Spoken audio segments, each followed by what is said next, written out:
नमस्कार दोस्तों, कविता Yadav YouTube channel पर आप सभी का स्वागत है। संपूर्ण हिंदी विषय की तैयारी को आगे बढ़ाते हुए आज की क्लास में हम करेंगे सामान्य हिंदी। सामान्य हिंदी से संबंधित उन सभी महत्वपूर्ण प्रश्नों को करेंगे जो कि परीक्षा की दृष्टि से अति महत्वपूर्ण है। अर्थात पिछले सालों में जितने भी पूछे गए प्रश्न हैं DET+B के अंतर्गत, उनको हम करने की कोशिश करेंगे इस सीरीज़ के माध्यम से। TGT PGT परीक्षाओं के लिए साहित्य की क्लास तो हमारी चली हुई है, साथ ही सामान्य हिंदी से संबंधित भी हम जो है अपनी इस सीरीज़ को आगे बढ़ाएंगे, जो कि उन सभी विद्यार्थियों के लिए मददगार साबित होगी जो PRT हो, TGT हो या PGT हो या कोई अदर परीक्षा देने जा रहा है DET+B के अंतर्गत। तो उनमें जो है 20 नंबर की हिंदी पूछी जाती है DET+B के पेपर 1 में। तो पेपर 1 में जो है 20 नंबर की जो हिंदी पूछी जाएगी, पिछले सालों में जितने भी प्रश्न पूछे गए हैं उनको हम विद सॉल्यूशन के साथ करने की कोशिश करेंगे, ताकि आप जो है परीक्षा में 20 में से 20 का स्कोर आराम से ले पाओ। क्योंकि हिंदी में 20 में से 20 का स्कोर लेना कोई जो है कठिन काम नहीं है, बड़ी बात नहीं है। आराम से आप जो है इन प्रश्नों को जब आप बार बार रिवाइज करोगे इन तथ्यों की, तो आराम से आपको 20 में से 20 का स्कोर आ जाएगा। तो ज़्यादा टाइम वेस्ट न करते हुए शुरुआत कर लेते हैं आज की क्लास की। और DET+B के साथ साथ उन सभी विद्यार्थियों के लिए भी ये क्लास हेल्पफुल रहेगी जिस भी परीक्षा में व्याकरण संबंधी प्रश्न पूछे जाते हैं। क्योंकि हम साहित्य की क्लास अधिक लेते हैं, इसलिए हम साहित्य के प्रश्नों को बार बार हम बोल देते हैं। तो ये साहित्य की क्लास नहीं है आज होगी हमारी सामान्य हिंदी से संबंधित, जो कि हर विद्यार्थी के लिए मददगार साबित होगी। तो देख लेते हैं सबसे पहले, और ट्रिक के साथ हम जो है समझने की कोशिश करेंगे, जो कि हिंदी का जो स्टूडेंट नहीं है TGT PGT परीक्षाओं की जो हिंदी सब्जेक्ट से तैयारी नहीं कर रहा, वो भी आसानी से इनको समझ पाएगा। तो देख लेते हैं बीचों बीच जो शब्द में कौन सा समास है, ये पूछा हुआ है प्रश्न में। बीचों बीच में समास है, तो बीचों बीच जो शब्द है इसमें हमारा अविभाव समास है।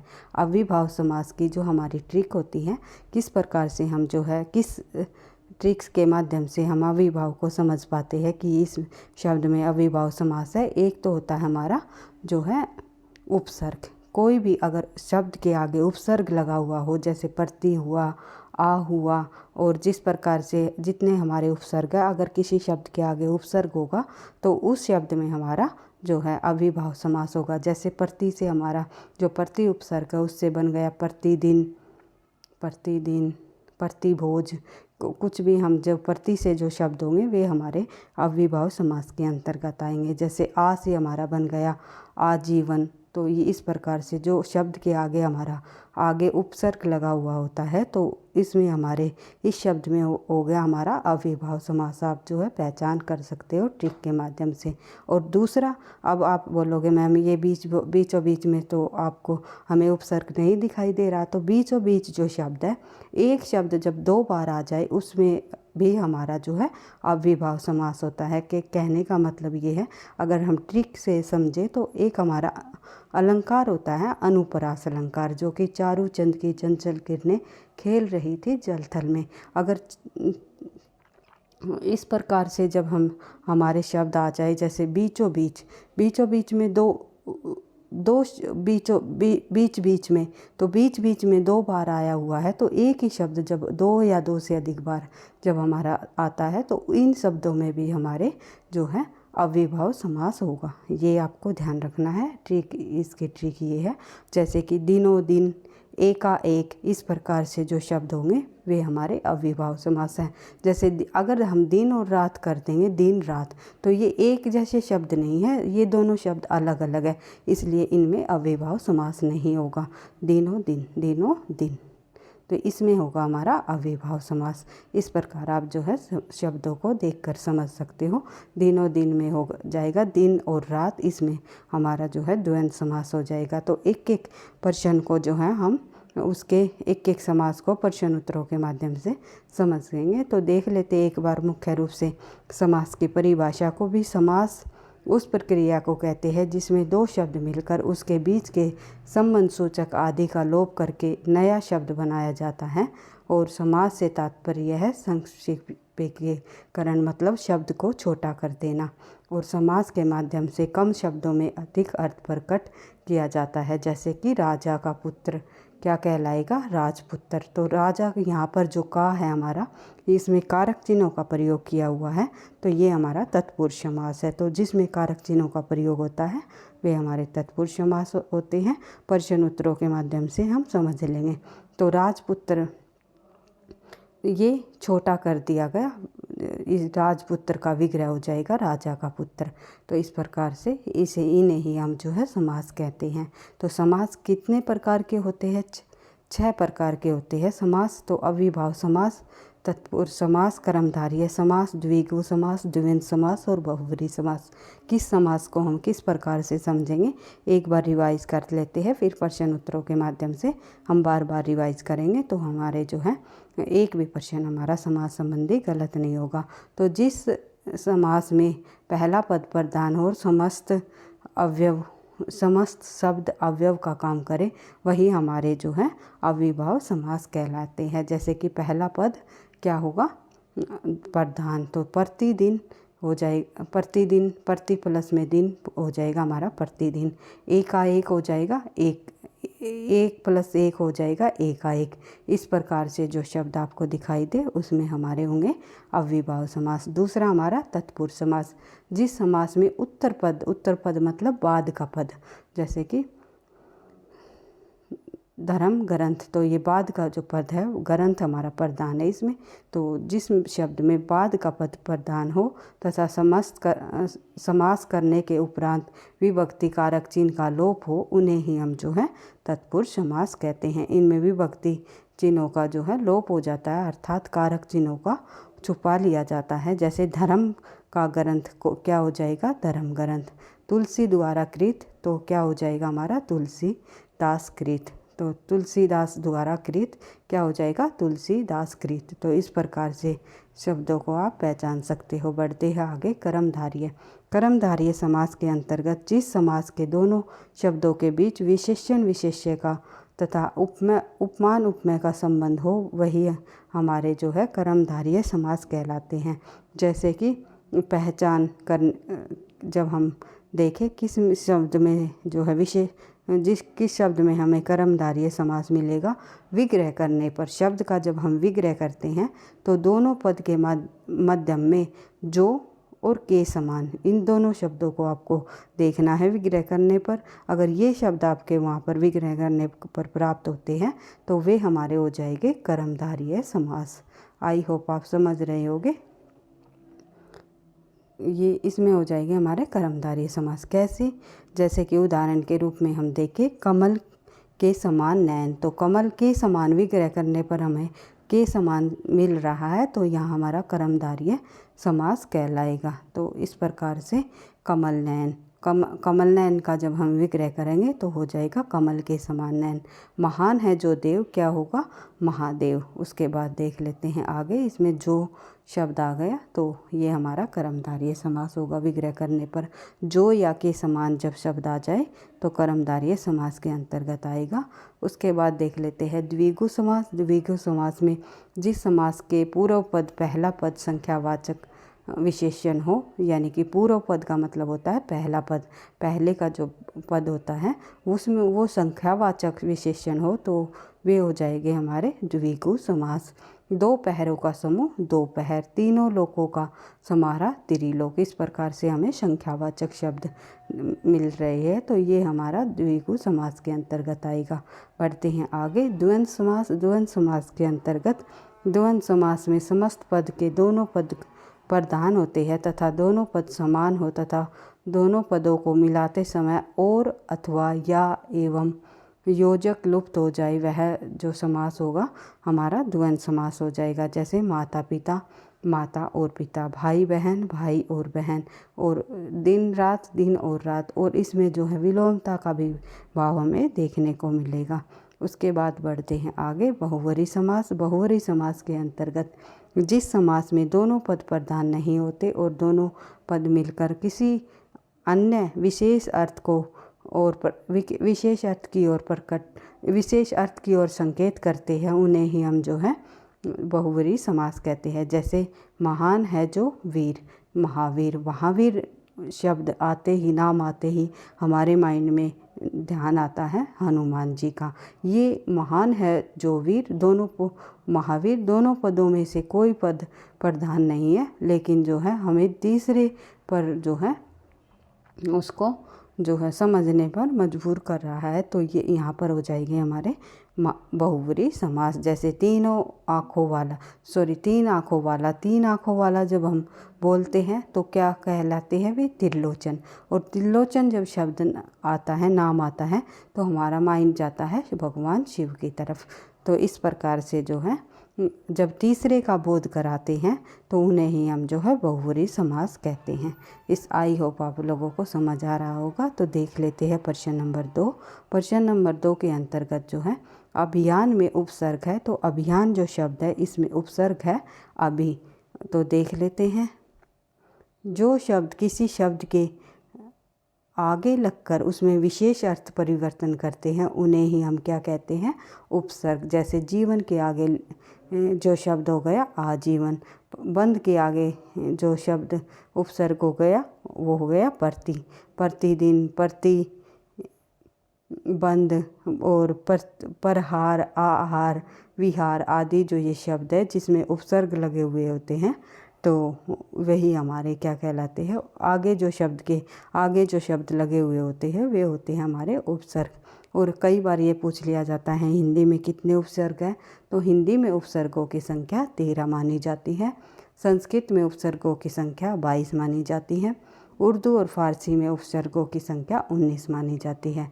और इन सभी उपसर्गों का प्रयोग हिंदी भाषा में होता है, ये आपको ध्यान रखना है। उसके बाद अगला प्रश्न हमारा तालाब का पर्यायवाची। तालाब का पर्यायवाची आपको बताना है। तो निम्नलिखित में से तालाब का पर्यायवाची है पद्माकर। जो पद्माकर होता है हम तालाब को ही कहते हैं। जलाशय, तालाब जो है पद्माकर को कहा जाता है।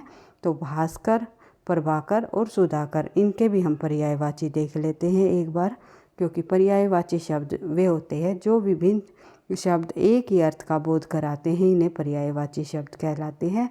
सामान्य भाषा में इनको समानार्थी शब्द भी कहा जाता है। जैसे कि कोई शब्द है, जैसे आज्ञा, आज्ञा को हम आदेश भी कह सकते हैं, हुक्म भी कह सकते हैं, निर्देश भी कह सकते हैं। इन आज्ञा का ही अर्थ हमें दे रहे हैं आदेश, हुक्म और निर्देश। तो इसीलिए जो है ये समानार्थी शब्द है आज्ञा के, और अर्थात पर्यायवाची शब्द भी कह सकते हैं। तो उसके बाद देख लेते हैं सबसे पहले भास्कर शब्द के पर्यायवाची, क्योंकि परीक्षा में पूछे जाते हैं। भास्कर कहा जाता है सूर्य को। तो सूर्य, दिनकर, दिवाकर, भानु, भास्कर, आक, आदित्य, दिनेश, मित्र, मार्तंड और मंदार, पतंग, विहंगम, रवि, प्रभाकर, अरुण, अंशुमाली और सूरज भगत, ये सभी के सभी शब्द जो हैं सूर्य के पर्यायवाची है, अर्थात भास्कर के पर्यायवाची हैं। उसके बाद देख लेते हैं सुधाकर। सुधाकर जो हमारा शब्द है उसका पर्यायवाची शब्द क्या होगा? वही सुधाकर के पर्यायवाची जो शब्द होंगे वे होंगे चंद्र, क्योंकि सुधाकर चंद्रमा को कहा जाता है। चंद्र, चांद, चंद्रमा, विष्णु, शशि, राकेश, हिमांशु, सुधांशु, सुधाकर, सुधाधर, सारंगधर, निशाकर, निशापति, रजनीपति और मृंगांक, कलानिधि, ये शब्द हमारे सुधाकर शब्द के पर्यायवाची है, अर्थात चांद के पर्यायवाची हैं।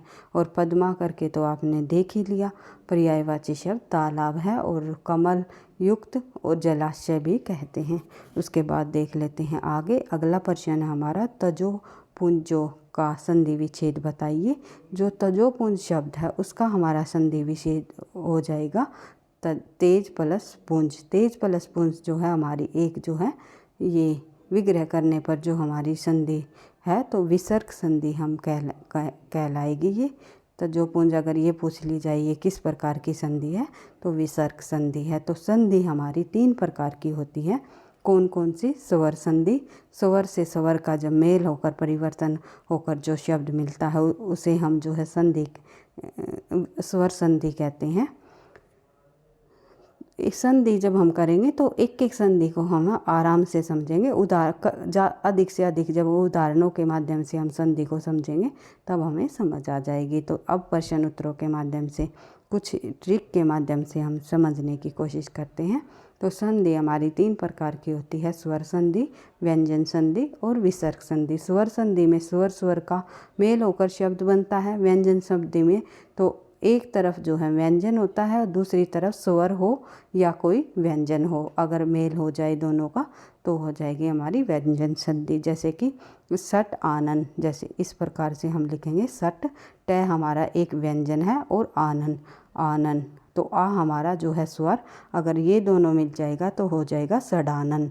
तो इस प्रकार से जब कोई व्यंजन से के साथ जो है अगर स्वर या व्यंजन का मेल होकर जो संधि बनती है उन्हें हम जो है व्यंजन संधि कहते हैं। और विसर्ग संधि के अंतर्गत जो विसर्ग आपको दिखाई देगा, विसर्ग से जो शब्द संधि के करने के उपरांत जो है विसर्ग जब आ जाएगा तो उसमें हम विसर्ग संधि कहलाएगी। तो देख लेते हैं सबसे पहले स्वर संधि क्या होती है। जब स्वर के साथ स्वर का मेल हो तो जो परिवर्तन होता है उसे स्वर संधि कहते हैं। हिंदी में स्वर संधियों की जो संख्या, हिंदी में जो स्वरों की संख्या होती है वो हमारी 11 होती है। बाकी के अक्षर व्यंजन होते हैं। जब 2 स्वर मिलते हैं तो उससे जो तीसरा स्वर बनता है उसे ही हम जो है स्वर संधि कहते हैं। जैसे कि विद्यालय का विद्या प्लस में आलय से क्या बन गया, विद्यालय। तो इसमें आ और आ का मेल होकर के बड़ा आ बना हुआ है, तो उसमें विद्यालय जो होगी हमारी स्वर संधि होगी। और स्वर संधि ही अधिक परीक्षाओं में पूछी जाती है।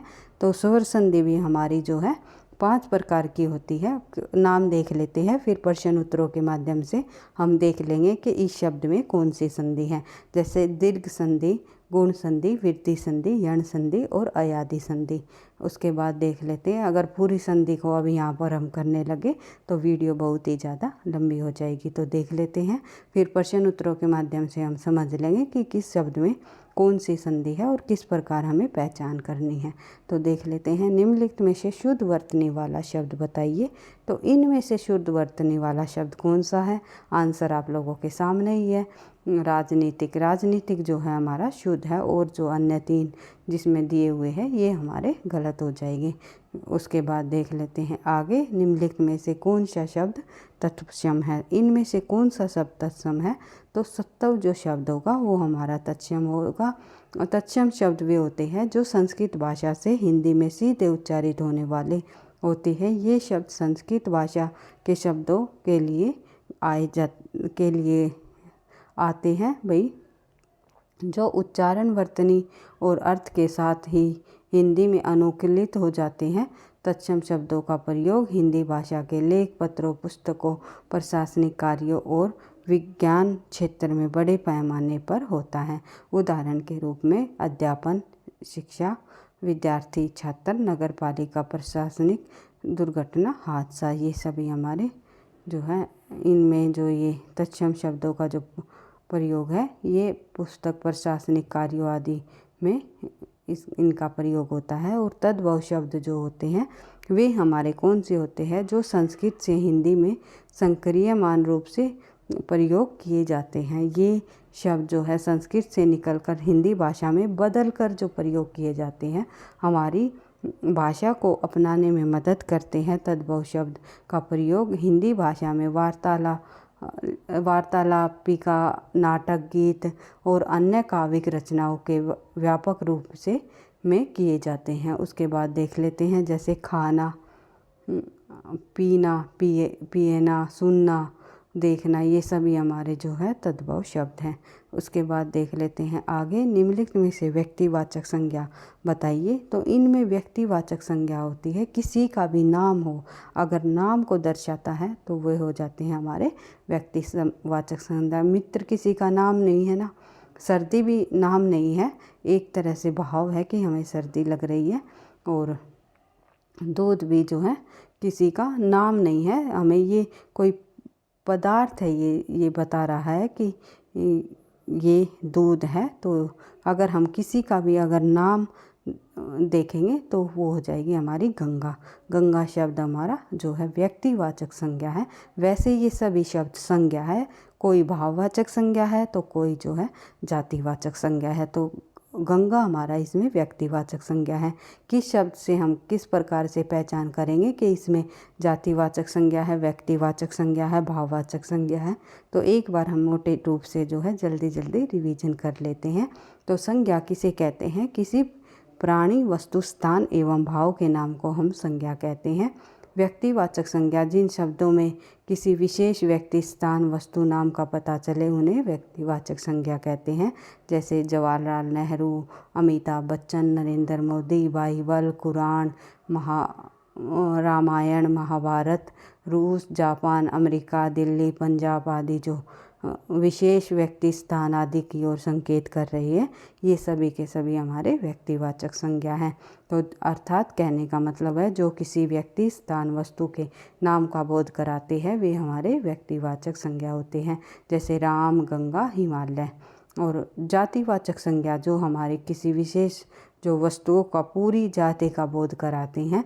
जैसे नदी, नदी नाम नहीं है, नदी बहुत सारी हो सकती है। जैसे गंगा नदी, यमुना नदी।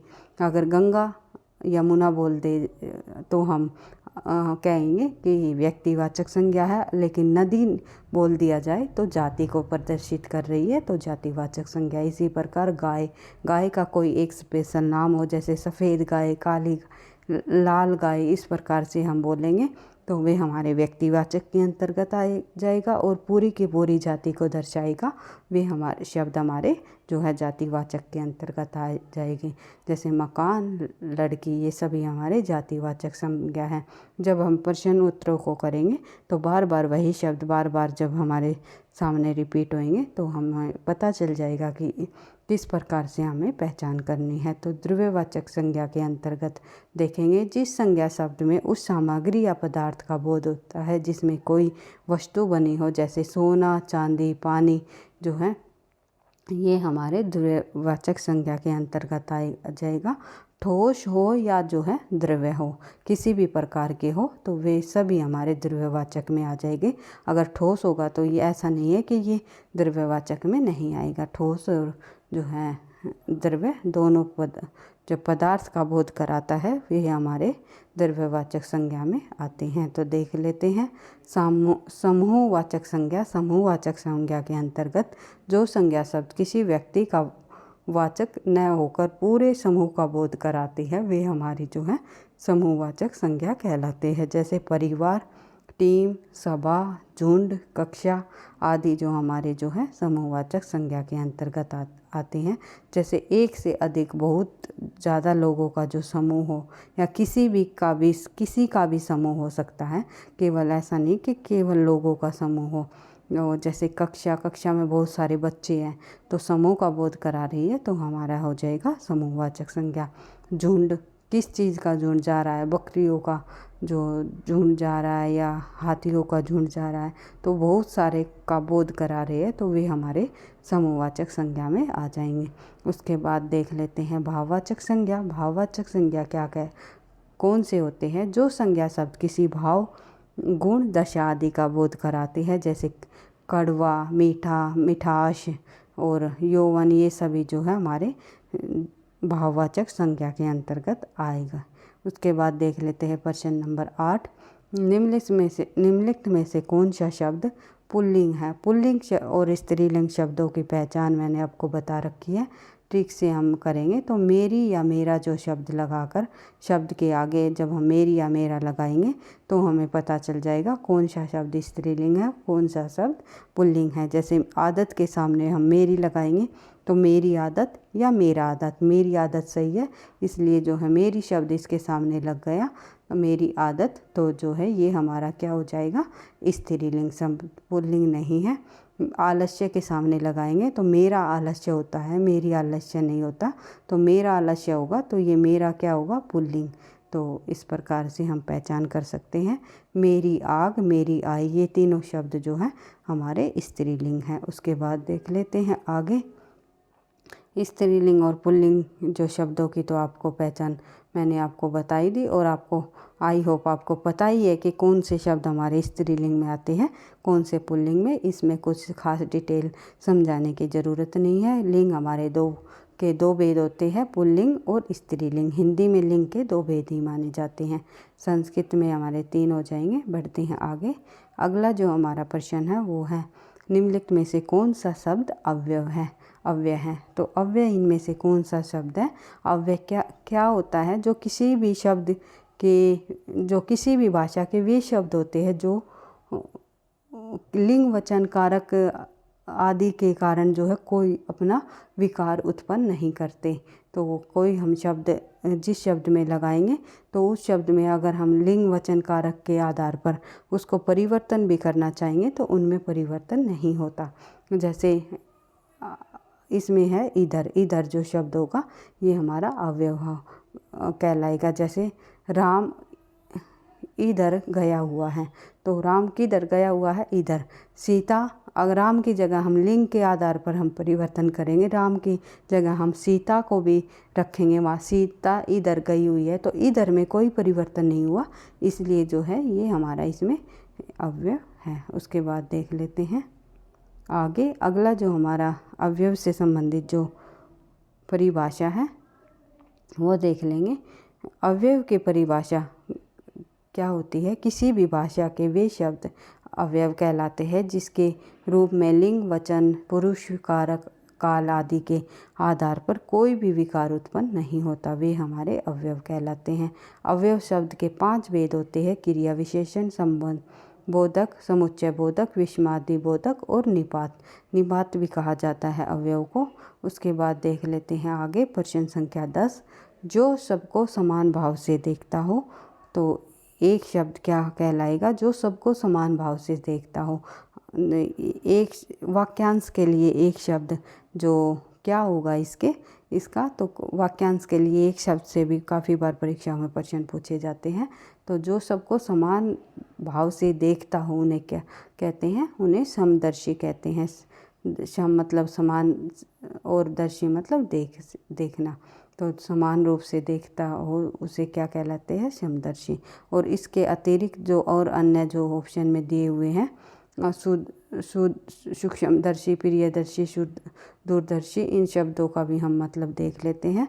दूरदर्शी होता है दृष्टि से देखने वाला, प्रियदर्शी होता है प्रेम भाव से देखने वाला, समदर्शी होता है समान दृष्टि से देखने वाला।